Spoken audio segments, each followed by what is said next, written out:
What's going on, guys? It's me, Mario. It's Chris Toro. So the Nintendo Direct just ended right now, and I'm still trying to contemplate if this Direct was just as good as the Mini or not. There were a lot of interesting announcements. We're getting Luigi's Mansion for the 3D. We're getting Okami HD on the Nintendo Switch. We saw some more gameplay on Kirby Star Allies. And to be honest, this game looks like a lot of fun. I like the different elements of characters you can play as, especially Meta Knight. It seems like a solid co-op game. And just like I had a hunch about, they finally showed gameplay on No More Heroes, Travis Strikes Again. And the gameplay looks interesting. It doesn't look like the traditional gameplay that No More Heroes usually has, but it seems like a mix of 6 different types of formulas. After they mentioned the boss characters, the gameplay seemed to transition to kind of a Fury-esque style of gameplay. And I was going to mention Fury in my video regarding No More Heroes before as being a style of indie title to be featured in No More Heroes. But to me, I already mentioned it when I said that some games were inspired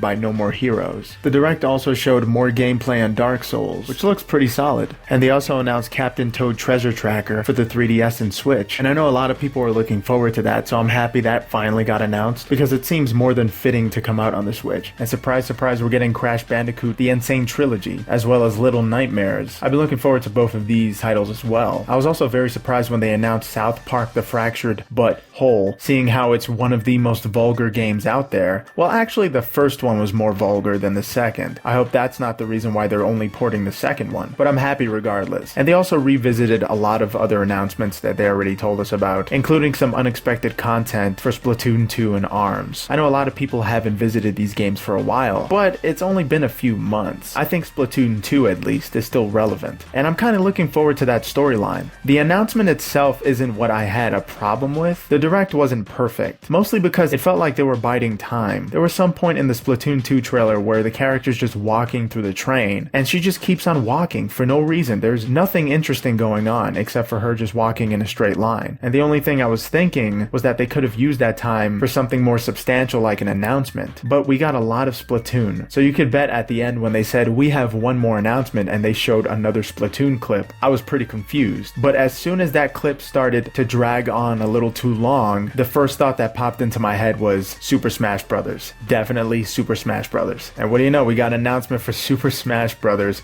an untitled Super Smash Brothers game. And I gotta say, when I saw the Inkling looking up at that symbol, I got some chills. That alone was the best part of the Direct, only because of the surprise factor. Everything else was good as well, like the fact that we're getting Okami. I can't wait for that. That's easily a 10 out of 10 game, as well as No More Heroes. If you're subscribed to this channel, you already know that I would be excited for that No More Heroes trailer. Even though it is borrowing a little too much from Fury, I was pleasantly surprised with most of it. There were some 3DS announcements, like Luigi's Mansion that I skimmed over at the beginning. That knocked off some points in this Direct. Not because it's on the 3DS, but because it's not on the 3DS and the Switch. I would have loved to have Luigi's Mansion on both the 3DS and the Switch. And sure, they need to give us some incentive to play our 3DSs, but this almost seems like a ransom. It's like they're holding Luigi's Mansion hostage on the 3DS. Nintendo could do whatever they want with their IPs, but you can't tell me that Nintendo didn't know that we wanted Luigi's Mansion on the Switch badly. When it comes to a situation like that, when someone wants a specific thing and ends up getting that thing but forced to do something else, people don't really respond well. So to have a late remaster of something like Luigi's Mansion just on the 3DS, it's kind of sad. There are tons of Let's Players that would love to play that on the Switch. It would have probably been the only reason why they play the Switch on their channel, like Dashi Games, just to name one of millions. But hey, in retrospect, this Direct wasn't